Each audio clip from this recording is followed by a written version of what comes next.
Vedas city की एक सड़क पर वीर फटे पुराने कपड़ों में बैठा हुआ था। उसके हाथ में एक छोटा सा कटोरा था और वह आने जाने वाले लोगों से कह रहा था, कुछ खाने के लिए दे दो साहब। सुबह से कुछ नहीं खाया।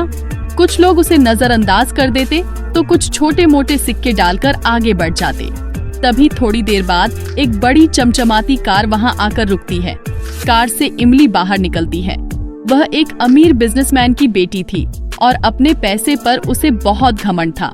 जैसे ही उसकी नजर वीर पर पड़ती है, वह हंसने लगती है।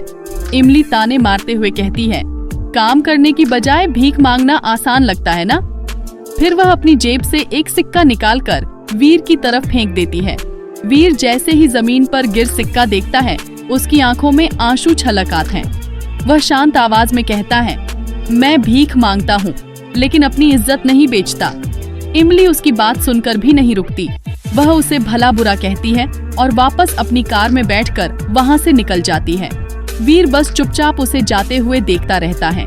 थोड़ी दूर आगे जाते ही अचानक सड़क पर एक दूसरी कार सामने आ जाती है।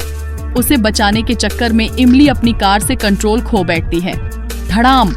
उसकी कार सड़क किनारे लगे एक खंभे से टकरा जाती है। लोग दूर खड़े होकर तमाशा देखने लगते हैं, लेकिन कोई मदद करने आगे नहीं आता। तभी वीर दौड़ते हुए वहां पहुंचता है। इमली के माथे पर चोट लगी होती है और वह दर्द में होती है। वीर तुरंत एक ऑटो रोकता है और उसे अस्पताल लेकर जाता है। कुछ देर बाद जब इमली को होश आता है तो वह खुद को अस्पताल में पाती है। उसके पास बैठा वीर चुपचाप डॉक्टर की बात सुन रहा होता है। डॉक्टर कहते हैं, अगर ये लड़का समय पर आपको अस्पताल नहीं लाता तो हालत और खराब हो सकती थी। इमली हैरान रह जाती है। जिस इंसान का उसने सड़क पर मजाक उड़ाया था, उसी ने उसकी जान बचाई थी।